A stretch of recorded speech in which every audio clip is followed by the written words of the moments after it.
All right, I think we're ready to go. I wanted to introduce myself first. My name is Laura Schiff, and I am an advisor in the Center for Undergraduate Global Engagement, and I work specifically with the Oxford and Cambridge program. I would like to also introduce my colleague, Scott Carpenter. So Scott, if you want to unmute yourself and introduce yourself a little bit.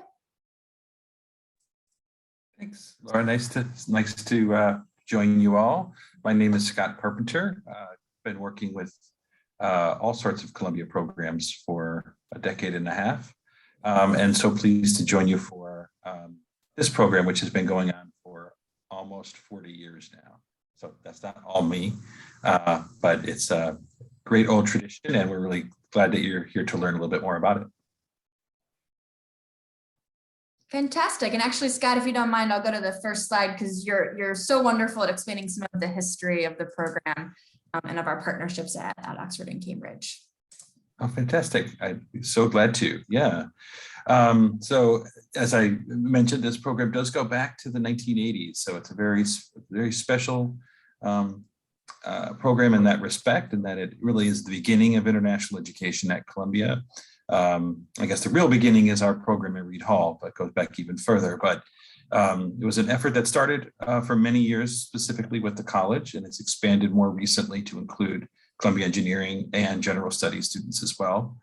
It has a few different modalities, and Laura's going to jump into it, but it's basically that there are a few different ways that students interact or that we interact with the programs themselves.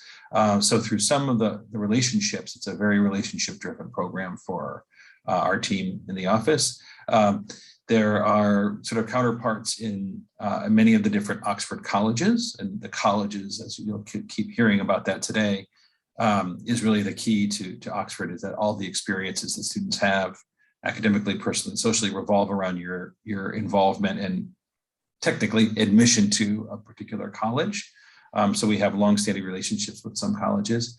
In more recent years, many of the Oxford colleges have also developed a more of a visiting students program, one where students are free to apply from a variety of different schools, not just schools that have long partnerships. And so you'll hear that will affect the ways the applications work for both academic year and semester long options, which are some of our newer options. And that's the other bullet point, is that we've, previous to the last few years, this has always been a full academic year experience in the junior year.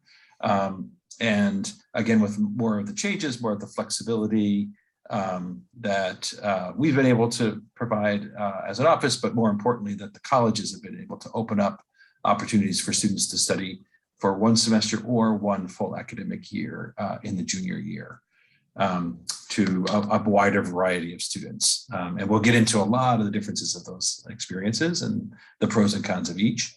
But those are some of the background and history that goes into the program, and kind of bring it up to where we are today. Great, thank you so much, Scott. Scott will be here. He's been advising on the Oxbridge program for a long time. So while I will probably be, a more day-to-day contact for you, please know that, he has a lot of information that I'm sure he's always happy to share with students who are interested in the program itself. And I'll jump in also in the Q&A, and I'll also jump in on any of the chat. So I see there's a few coming in already over the chat as well. Great. Thank you so much. Yeah, thanks so much, Dean Carpenter. So we always like to start on, sort of what is the benefit of studying abroad at Oxbridge, and why do students often refer to this program as being such a wonderful experience and so individually sort of unique than a lot of other study abroad experiences that there are. I think the hallmark of the Oxbridge experience is what they would call a tutorial or supervision system. It's a truly unique thing to Oxford and Cambridge. They are sort of well known throughout the world for this sort of individual style of learning. The tutorial system basically is the idea that instead of meeting in what we would know as sort of specific seminars and lectures, that there's actually an individualized style of learning where you would meet with a faculty member on a weekly or a bi-weekly basis, and sort of in a method of Socratic debate, work and talk, sort of over issues and topics. So it's a really individualized, personalized setting for academic learning. And it's a very intensive and intellectual experience that students say is truly unlike anything else. I'm not doing it justice speaking about it. I didn't go to Oxford or Cambridge myself, so I feel that I never quite have the words to describe what the experience is like. But I hope that I've been able to give a broad overview of why students are so interested in it. And they do also have some multidisciplinary sort of subjects or majors, and popular ones would include the Philosophy, Politics, and Economics program at Oxford, and the Human, Social, and Political Sciences TRIPOS at Cambridge. And so they do have the ability to sort of weave some of these topics together in a really interesting way, similar to, sort of some American style universities, but, something that I think is those subject matters particularly are very appealing to a lot of our Columbia students who want to study at Oxford or Cambridge. Another benefit of studying abroad at Oxford or Cambridge is that at most colleges, students have the ability to live with full degree students. And it's often a very collegial and social setting to be able to live with local students and students from around the world who are spending time at Oxford and Cambridge. And students often write that that's a really highlight of their experience, is getting to know other students on the program well. I do note that one exception is that the program at Pembroke College at Cambridge does not usually have students live with full degree students. So that's just something I wanted to sort of note on here. One benefit also is the ability to join clubs and societies as part of the larger university environment. So at Oxford or Cambridge, we often have students who will join, the university newspaper, choirs. I had a student who was interested in a knitting group, a couple of years ago. There's really a ton of different types of opportunities to take part in. And I know that students often will utilize not just taking part of activities and social activities that are part of their college, but also ones that are part of the larger university setting as well. And it's really a wonderful way to get to know people. And some of the extracurricular activities like the Oxford Union have been in place for hundreds, if not thousands of years. So there's wonderful storied histories to a lot of the experiences at Oxford and Cambridge specifically. Sort of related to that, and I mentioned the Oxford Union as one of the things that is a tradition and a well-storied one, but they also have things like formal hall where you would dress up in formal wear and attend dinner, and I envision Harry Potter-esque tables, as if any Harry Potters or fans are out there, that you get to experience. And it's a huge, wonderfully, experience of a lot of students who are there. Balls where you're able to go and socialize with other people from the university and from your college. Again, these are highlights that we hear year after year from students who come back from Oxford and Cambridge about their experience while they're there. And then one thing I sort of always talk about, which I think is also a little bit unique to Oxford and Cambridge, is the ability to sort of utilize the resources of a larger world-renowned university, but then also having the sort of small pastoral setting of a small college. So the universities themselves would be more similar to how a place like Columbia might feel, but the colleges are a little bit different than being part of Columbia College or GS or Cs. The colleges are much smaller than that, usually a few hundred students. It depends on the college in terms of the size, but they're really sort of a social setting in a lot of ways for the students. They do have academic components to it as well, but they're sort of a small setting to get to know a smaller group of people within a larger context. And people get very, sort of loyal to their college. I think one of our favorite things that Dean Carpenter and I often see is when students come back and they're proudly wearing their college memorabilia around campus. And we're always so excited to see some of the friendly rivalries that come out between the different colleges that exist there. So, I definitely think that's also a really wonderful aspect of the experience at Oxbridge. And you'll notice that I've put some pictures of all of the partners that we work with throughout the slideshow. And I'll talk a little bit about some of the colleges we work with later, but some of the most beautiful shots of some of our favorite partners in some of these pictures here. So to talk a little bit next about sort of the academic structure of how things sort of work at Oxford or Cambridge. So in most cases, when a student who goes to Oxford or Cambridge they study one program exclusively. You may know this, but in the UK, students do not really have sort of a liberal arts curriculum in the way that we think of it here at Columbia. They don't have a core that they have to take. They come in as a PPE student and they leave as a PPE student. They're focused for almost the entirety of the time that they're there. And that's true of all British education, but especially true at Oxford or Cambridge, especially for the visiting students. Some colleges that we work with will allow enrollment in tutorials outside of the main subject that you apply to, but it can be subject to availability and then also your background. And we have the ability for you to note on our application if you'd like to be considered for a college that has a little bit more flexibility in taking tutorials outside of your main subject matter.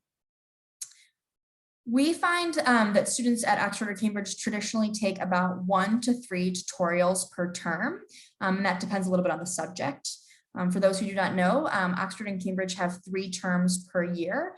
So you would take anywhere between, traditionally 3 to 12 tutorials for the entire year, depending on your subject matter.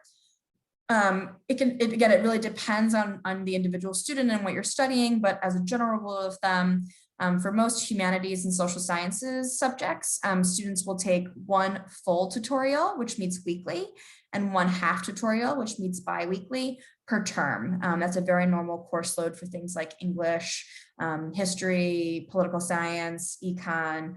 That's a very normal sort of course load that we see. For the sciences, however, students tend to take more tutorials per term, but they also meet less often. So you may have a tutorial that only meets 2 times or 3 times per term, but taking more sort of concurrently at the same time.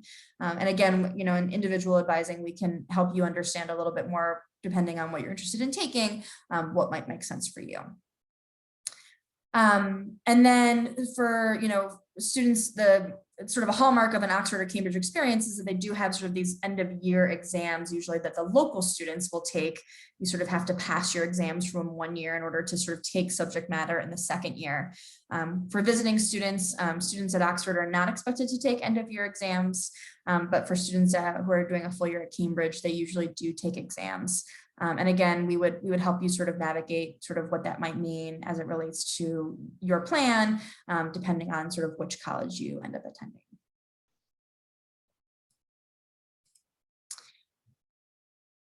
So as Dean Carpenter mentioned, we have now entered into a period of time where we are allowing students to apply for both a full year program at Oxford or Cambridge, and then also apply for a single semester.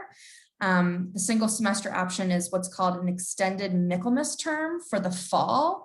So students who are interested in doing a fall term usually take what's called an extended Michaelmas term at a select college. And I'll talk about those colleges on the next slide. And then the students can also go in the spring where they would take 2 terms. So you would do 2 full terms at Oxford, you would do Hilary and Trinity term at Oxford, and then you would do Lent and Easter term at Cambridge. And again, I'll get to the next slide to talk a little bit about which colleges allow sort of for the semester options in a few minutes. So to talk a little bit about our academic year-long program, you'll see that I've listed here a list of colleges that we work with. And some of these colleges will only accept students on a year-long basis. So there are still colleges out there that do not admit students on a semester-long basis, and they will only work with students on a year-long basis. The process to apply for the year-long program is that first you apply to Columbia for a nomination. And an internal committee will review your application and make a nomination for you. And this committee will also select the college that you will apply for. And then we'll sort of work with you directly to have you submit your materials directly to that Oxford or Cambridge college. The applications for the year-long program are due on January 7th, 2002 for 2022-2023. Note that the internal applications are due January 7th. We will then work with you, as I mentioned, if you're nominated, to apply directly to an Oxford or Cambridge college. We will give you enough time to be able to submit that application to the college itself. So part of the reason that that deadline is so early and right after the new year is to allow us enough time to be able to review the nominations and then also be able to have you apply directly to the college, which we will help you do through that process. And then just a note on the academic year-long program, academic year students are awarded 30 points for the entire year, should they pass all their tutorials and supervisions.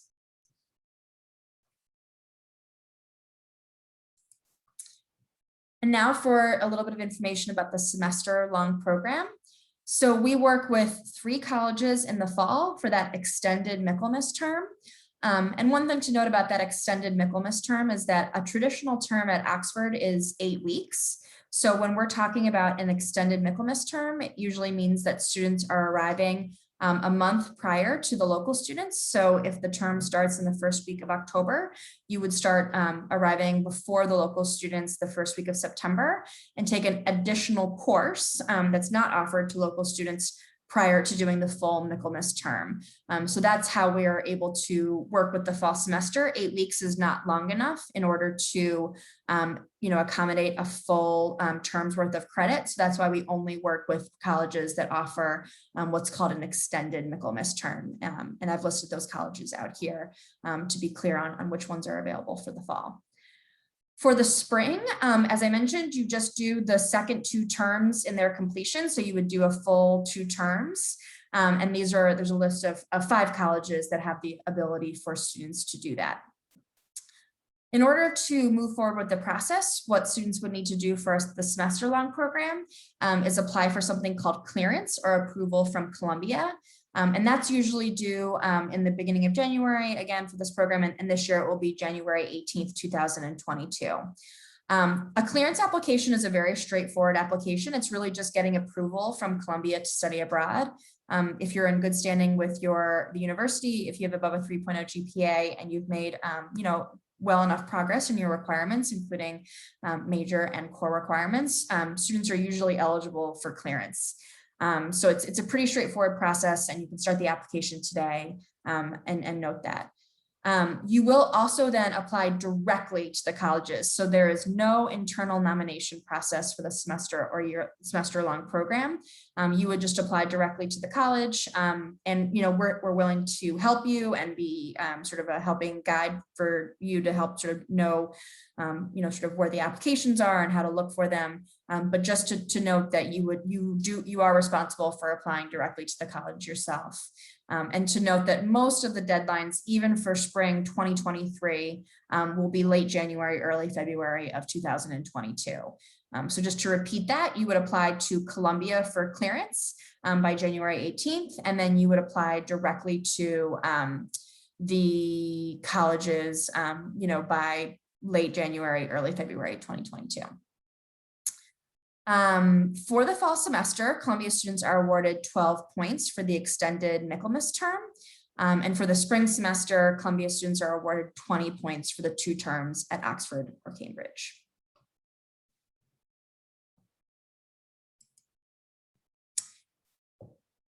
So to go over some of the application components, and just to note that the application components are very similar for both the academic year-long program and the semester program. There's not much difference.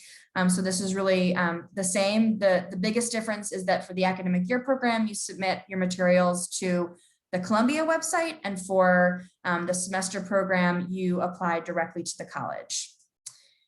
So you will need a transcript. In our experience for either program, successful candidates usually have a 3.7 GPA and have taken or are currently taking 3 or more classes in their major subject or the subject that they're going to be applying for at Oxford or Cambridge. You will need 2 recommendations, ideally 1 from a faculty member for your proposed subject. You will need 2 writing samples. Again, ideally 1 of them would be from your proposed subject of which you would like to study. And then you will have to have a personal statement, and we're available to sort of help chat about the personal statement and give any sort of guidance or recommendations if you'd like that. A few things to note: in our experience, most colleges will give preference to full year applications.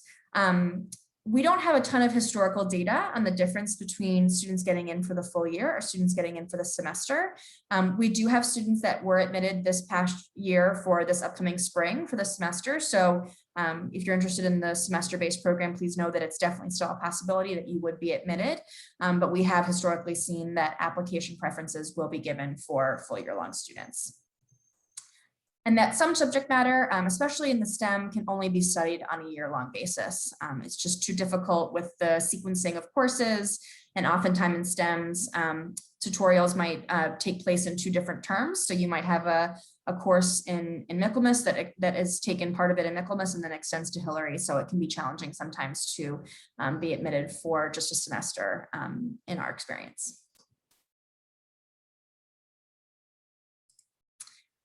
And then sort of to end off our presentation, and then we'll have a lot of time for questions, as Dean Carpenter mentioned. We wanted to go over some helpful terms to know for applying. So to go over the term lecture, it sort of has the same meaning at Oxford or Cambridge as it does in the United States. However, lectures at Oxford and Cambridge are usually university-wide, while your tutorials would be taught by tutors from your individual college or from a college at the same university. Some colleges take tutors from outside of their own college and some don't, just depends on the college. But lectures would be available for everybody. So for example, if you were taking a tutorial on Virginia Woolf, it may be that you would have lectures that would be given by the English department at Oxford generally, which you would attend for basic knowledge. And then you might have tutorial sessions where you would work with the material on Virginia Woolf specifically week to week. So that's sort of a little bit how that process kind of works. And then, doesn't necessarily mean that the lecture material will follow exactly what you'll be learning about a tutorial, but it's usually a general overarching guideline for the subject matter. For the term subject, that's usually, it's sort of the most similar to what we would call a major here in the United States. As we mentioned, there's no core curriculum at Oxford or Cambridge, so students only take coursework in their subject. And when you see that term, they usually are saying, I'm not a math major, I'm a mathematician. Math is my subject. That would be what they would sort of use colloquially to describe themselves. A tutor and then a supervisor at Cambridge, those are sort of the American equivalent of the phrase professor. And then for the sort of tutorial and supervision, again, these are the individual weekly or bi-weekly sessions that you would have where you'd be able to sort of talk specifically with a small group or even one-to-one about the subject matter. And generally what happens is that you would prepare some sort of essay for each tutorial or some sort of project or some sort of work that you would discuss in your individual tutorial or supervision. And sort of, as we mentioned, sort of Socratically going over your ideas and arguments to sort of move the conversation forward. And then a paper. This is sort of another name for a tutorial, although a paper might be something that they would describe the entire course as a paper. And then tutorial also can be used to describe like an individual tutorial session. But a paper might be that you're reading an English paper, you're reading a British history paper. It sort of means this is what I'm taking right now. This is the tutorial that I'm taking. I'm reading a British history of 1888 to 1946 paper, and you would sort of use the term in that sense.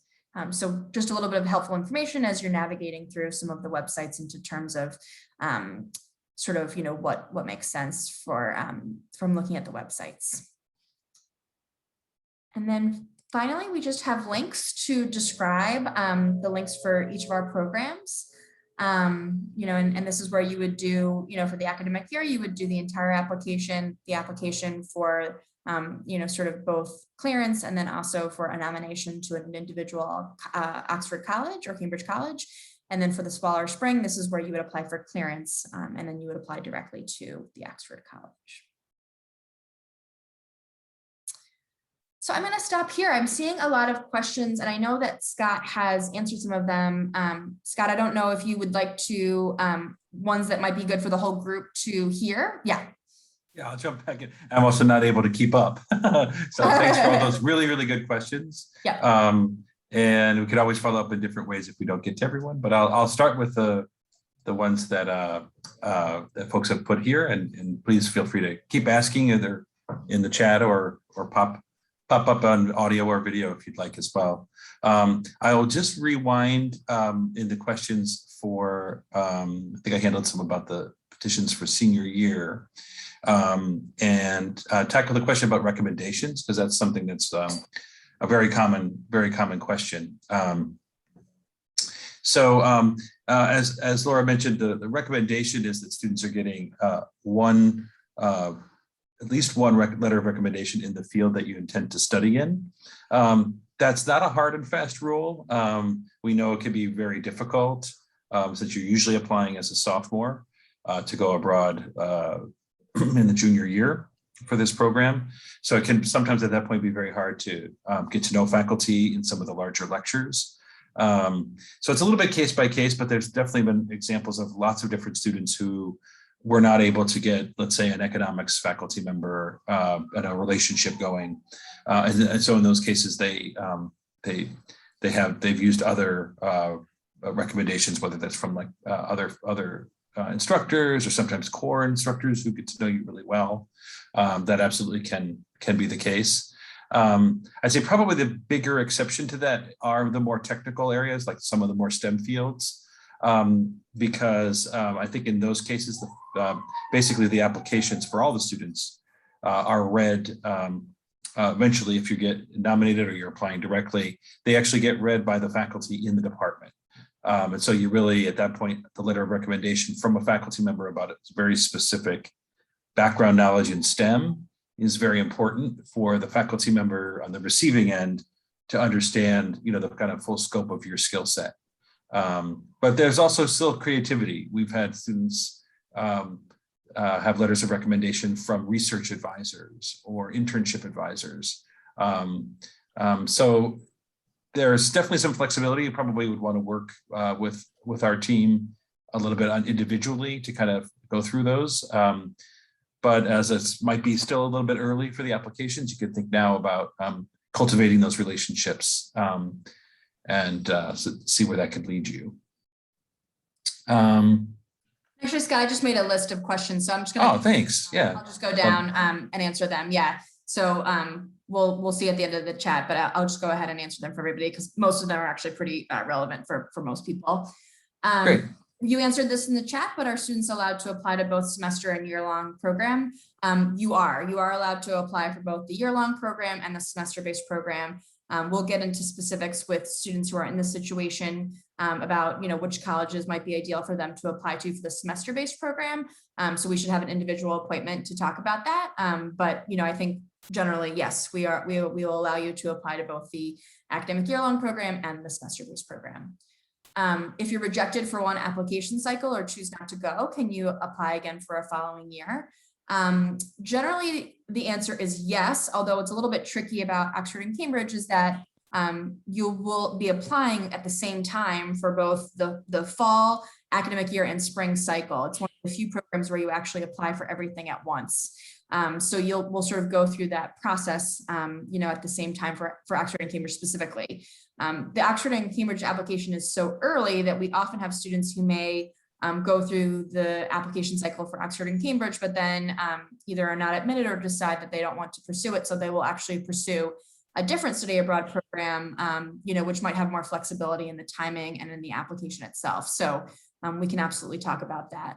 I will say that if you apply for the academic year-long program and we offer you a nomination to that college, we generally like students to feel pretty confident in their ability to go for an entire academic year.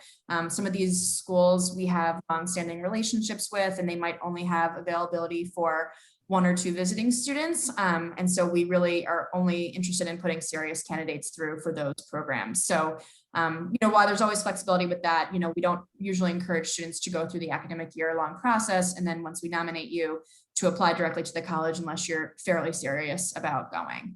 And again, we can talk in individual specifics, from that perspective at a later date.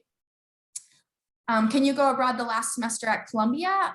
You are allowed to go the last semester at Columbia. And as Dean Carpenter mentioned, there's a petition process to go abroad as a senior. It does differ by college. So if you're in Cs or CC, you can start the conversation with your advising dean. If you're in GS, you can do the same thing as well. I will say that Oxford and Cambridge both run very late into the calendar year. They don't end until usually the end of June. So there are definitely complications to that in terms of graduation. So it's not usually something that we advise students to do, but we can always chat about it if there's any more specific information that you need at an individual appointment. Jump into a couple of them, Laura, since once you start talking, you can't see the new questions coming in. So I'll maybe spell you for a bit. Just to mention the part of the application process for STEM majors. The writing sample definitely takes a different form. We've had anything from problem sets for economics, midterm exams. I think we've even asked students to send copies of their computer science programs directly over. So it's really, the sampling of your work is what's really important. The whole thrust of the application is for people on both sides of the Atlantic, I guess, but especially the Oxford, Cambridge side, to really feel comfortable with your skills and background in the specific field you're applying to.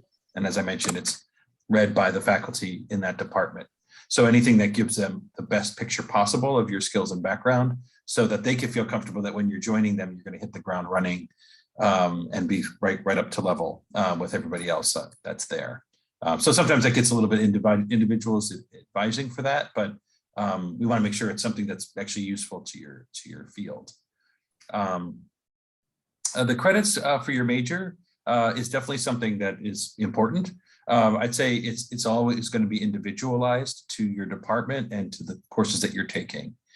So one of the kind of earlier pieces, if you're talking with our office, we'll also ask you to talk to the director of undergraduate studies in your department to go through what are all of your requirements that you're up to at that point. And eventually, this may take some time into the process once admitted, is to actually go over the expectations of what kinds of courses you're hoping to take for credit. Everything counts towards points towards graduation, as Laura mentioned, but departments will make individual decisions on a particular tutorial or course counting for specific requirements. So that's really an important part of the process, but one that you kind of delve into a little bit further in once you're admitted to the program.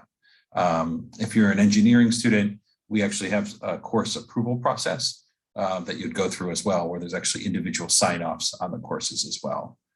And I would jump in on the costs, which is an important element.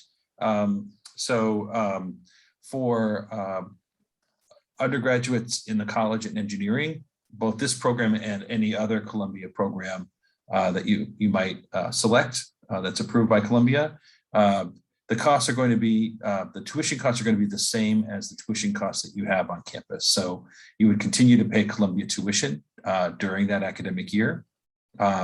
You wouldn't pay any housing to Columbia, but you pay housing directly to the programs. There are some differences in the costs, but we make sure that if you're on a student on financial aid, that the financial aid office understands the actual cost of the program in terms of things like housing and flights and visa fees and things like that.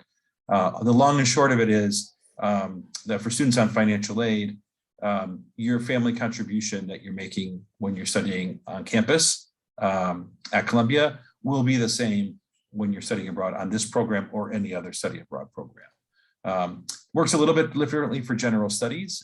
For general studies students, you would pay all your fees directly to the local institution at Oxford or Cambridge or anywhere else you might study abroad. And certain kinds of financial aid can travel with you.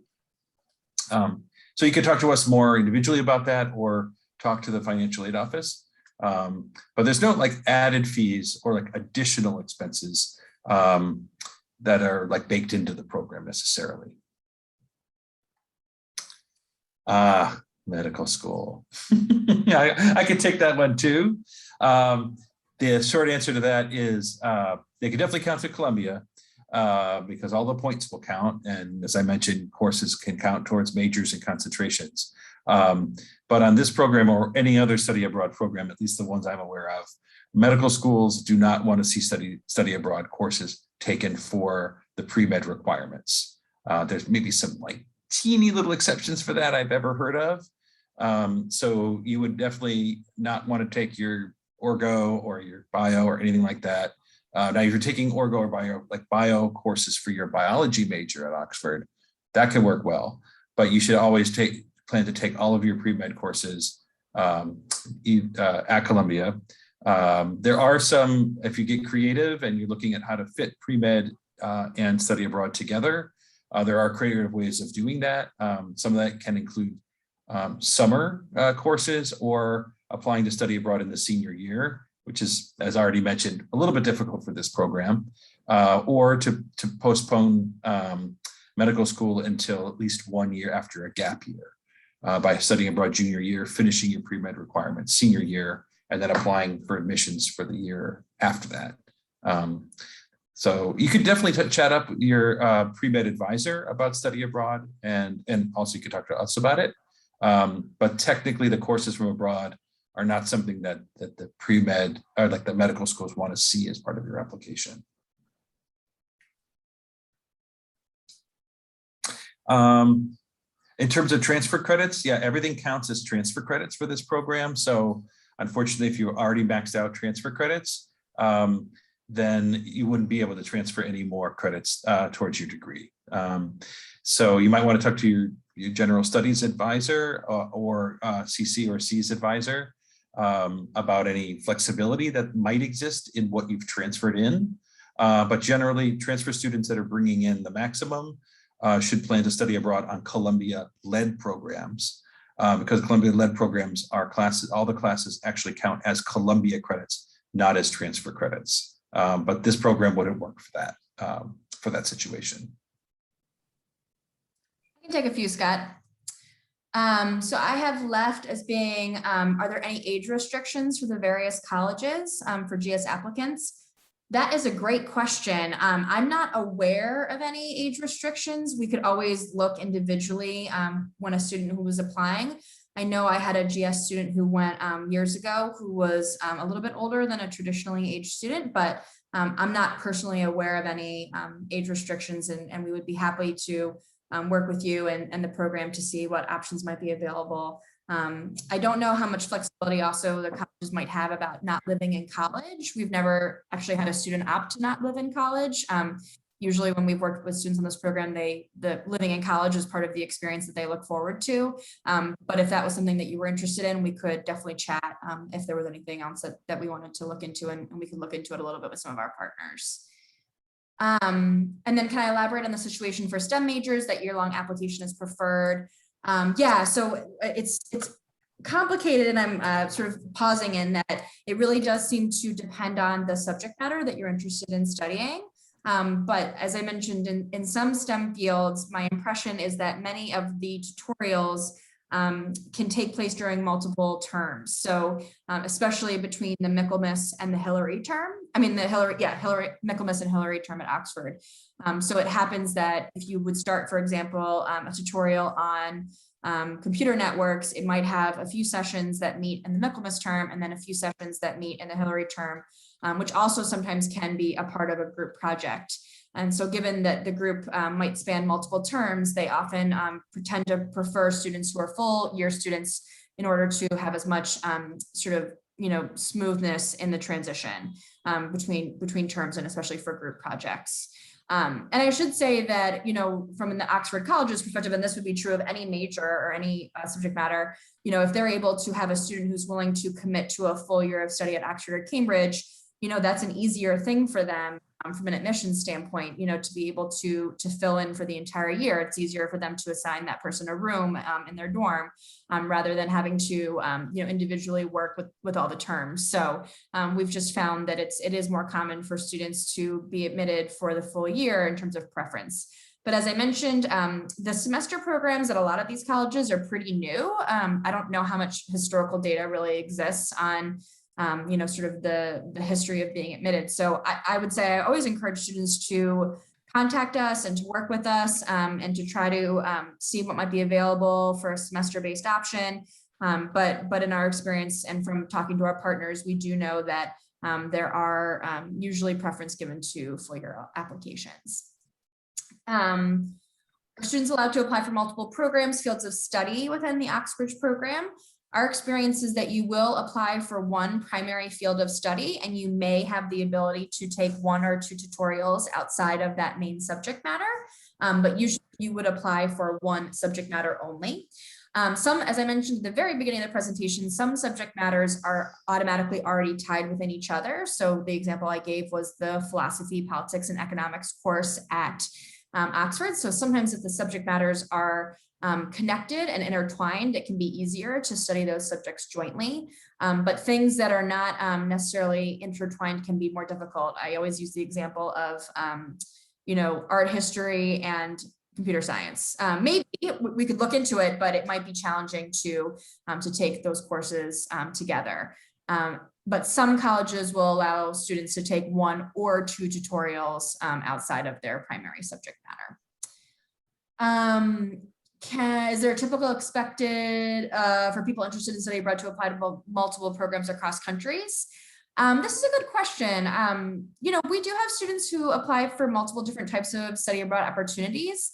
As I mentioned, specifically for the Oxford and Cambridge program, this application process is the earliest process that we have.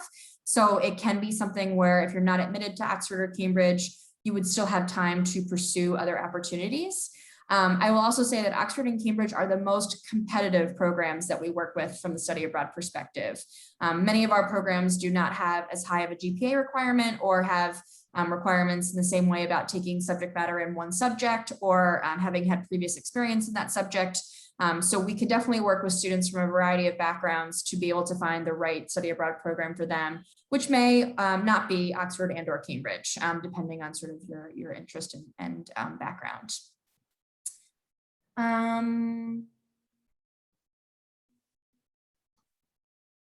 I think, and then one more question, how do we find course listings that are eligible as visiting students in the different programs?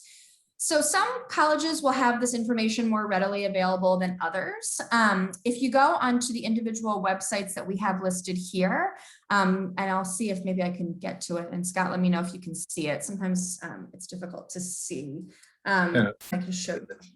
I could always put it in the chat too, that way. Oh, that would be great. If you don't, that would be great, Scott. I'll try to show so that students have some sense. If you go to the, I'm going to use the semester-based program.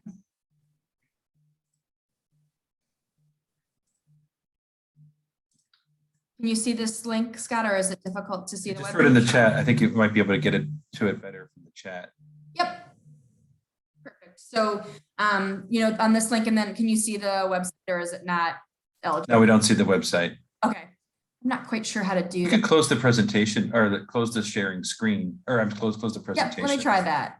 Oh, new share. Let's try this. Now? Yes.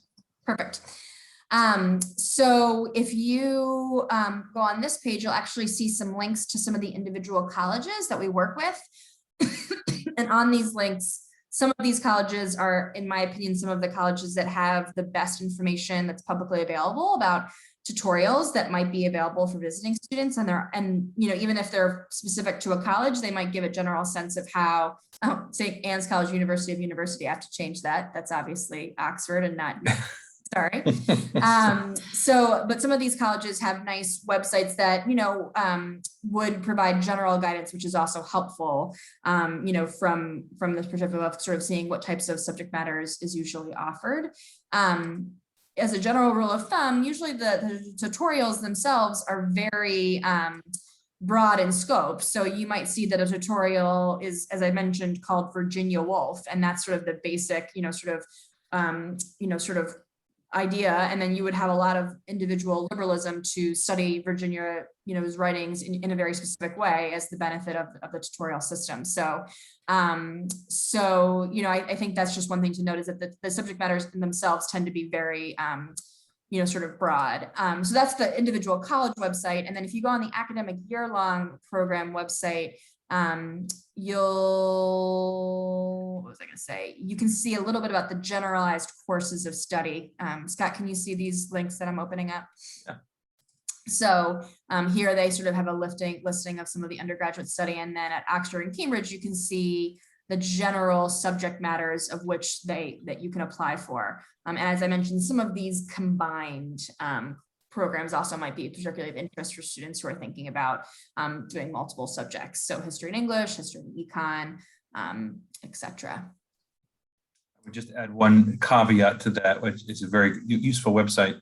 The website that's up right now that Laura is pointing to, these are basically the admissions pages for Oxford and Cambridge, but you won't find very much on the Oxford and Cambridge websites for visiting students. So just take note that you'll see some things about admissions around A levels and exams that you're never taking and things like that. So just a word of caution that you're reading it as if you're a student trying to come to Oxford. They don't really have a great landing page other than what Laura showed you, that each college might have a landing page that describes the visiting students process. But once you get out to academic departments, you're just kind of reading about the kind of general structure and courses there. But you won't find tailored information for like you as a visiting student in most cases. I just shared those two links in the chat. So hopefully they came through, but I just shared these two links to the general pages. And then a note about hearing back from the college itself. So usually in terms of for students who are applying for the year-long program for the nomination, you usually hear very quickly back from our office about if we would like to nominate you or not. Because as I mentioned, we will have to turn around pretty quickly to have you apply directly to the college. So, usually students who will hear about their nominations within 2 weeks of submitting the application to the UGE website for the academic year-long program.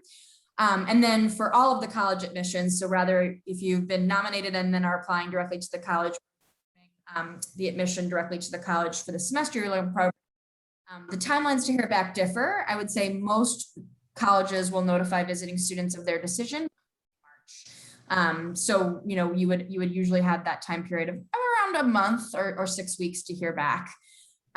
Every once in a while, we do have students that are not admitted to one college and they have interest in being nominated to another one. And sometimes we do work with our academic year-long students. If they're not able to be admitted to one college, we'll try to see if another college might be able to accept the application. So, that's something just to note that we often try to work with our academic year-long students to find a placement. And I would say in general, in our experience, when we nominate students for the academic year-long program, I always say that we have a very high percentage of those students getting into their college. I always say that the batting average, I don't think is 1,000, or I'm getting the wrong metaphor probably with the batting average. And then, yeah, is that it? I don't know. But, we do have a high batting average, I would say generally, and as in the eventual placement. So we really do try to work with all of our students on the academic year-long level to get them admitted to some sort of college. And then for the semester-based program, again, I don't have much historical data. This is the first year that we've done admissions for the semester-based program.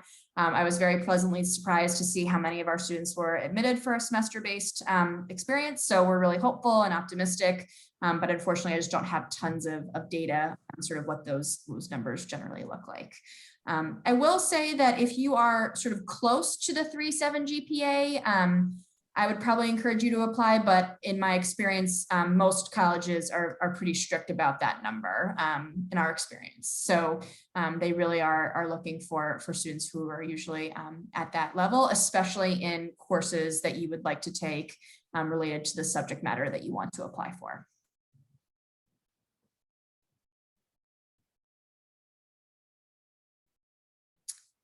I think I got them all, guys, but I'm nervous that I've missed one. I put it in my presentation. Maybe now you can't see. Can you see the presentation again now, Scott? No. Yes. Okay. I'm still working. You would think after a year and a half. No, that's a new one to me. Like these double different page shares is interesting. Yes. Yeah. No, these are all really, really great questions. So thank you, everybody. Yeah, I'll make a list for next year to make sure we put them in the presentation themselves. This is only we haven't done this presentation very often, but this is very helpful for the future.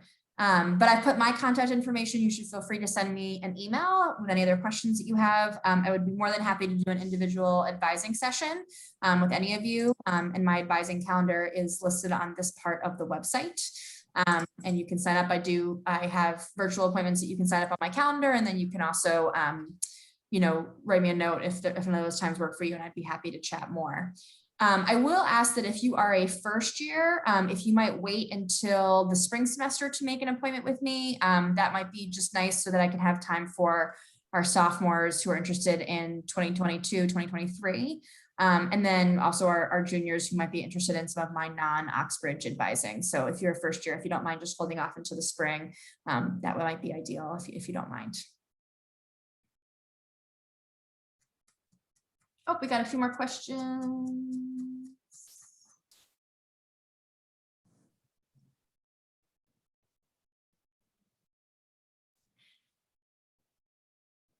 I'll talk a little bit about neuroscience in a second.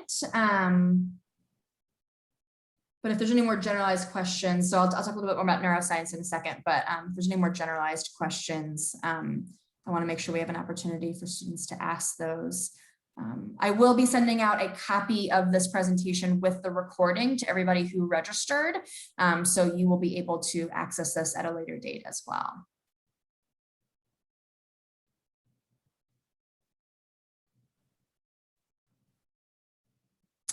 So for the neuroscience question, I'm trying to think, we had one neuroscience major who went to Cambridge a few years ago, but I don't have as much experience with this. So Scott, please feel free to jump in if you have any more. Neuroscience, the thing I like to mention mostly to students is that there's a neurobiology sequence that students have to do usually in the junior year here at Columbia, which I do not know if Oxford and or Cambridge would have the equivalent to that. So it would be important to talk to the department and understand if that course is a prerequisite for other courses to be taken, or if it could be taken as a senior.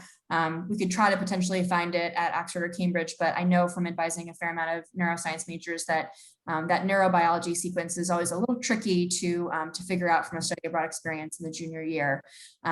So, in terms of courses that students would have taken, I would imagine that neuroscience majors at Oxford and Cambridge would have very similar requirements that they would have had to have taken, including biology, chemistry as well. So they probably would have liked to have seen that students would have taken those prior to applying as a visiting student.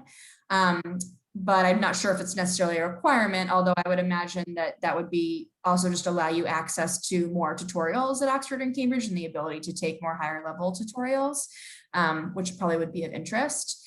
I know the neuroscience major who went to Cambridge ended up doing a lot of biology electives, and I think maybe one psychology elective as it related to the major while they were at Oxford or Cambridge.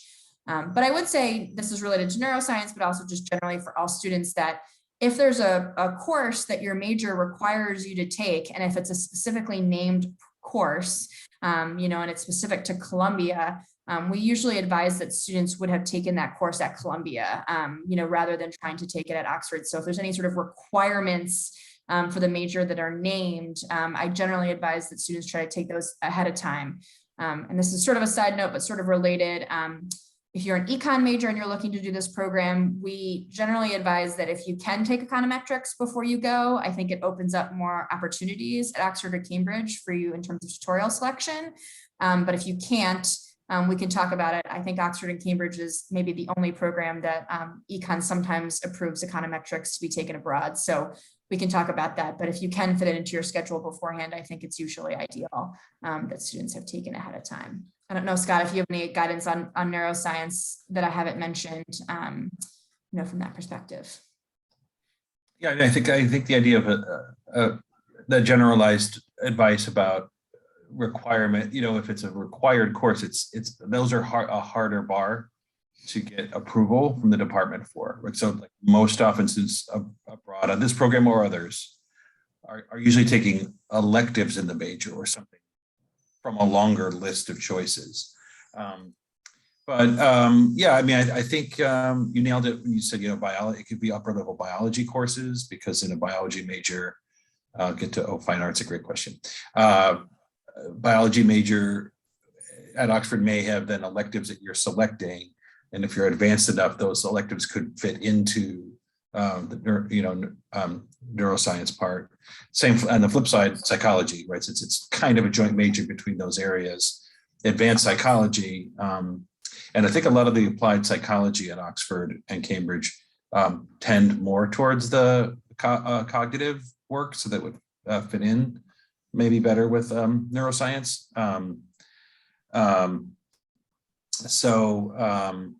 I think biology and psychology would be areas to research more about, coursework that might fit in. I mentioned the LSC is the other place you could get econometrics. Oh yeah, yes. Yeah. I've seen It's been a while, I'll see. but Yeah. we do see it. Yeah. I will stop on fine art. It's a great question. Fine arts known here as visual arts. That is the last information I have, and Laura, please correct me if I'm wrong, is that is an area that most Oxford and Cambridge colleges do not admit for.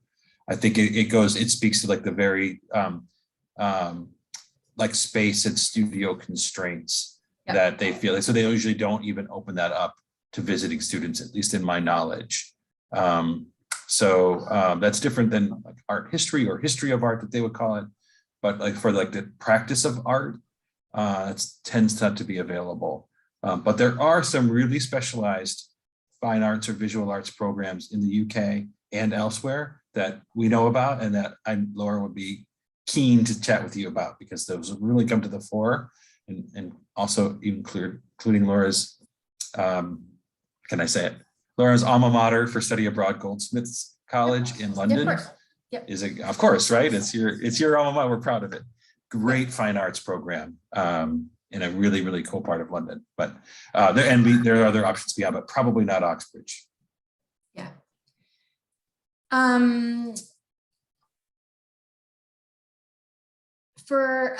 you eligible if you're a junior in the dual BA with Sciences Po? That's a great question. No. Yeah. You've already maxed out your transfer credits. iPhone. Sorry, I was just going to say your name, and then it's iPhone. Sorry to be so categorical, but yeah, Sciences Po students, what's happened is you already basically your whole Sciences Po first 2 years are counting like transfer credits functionally.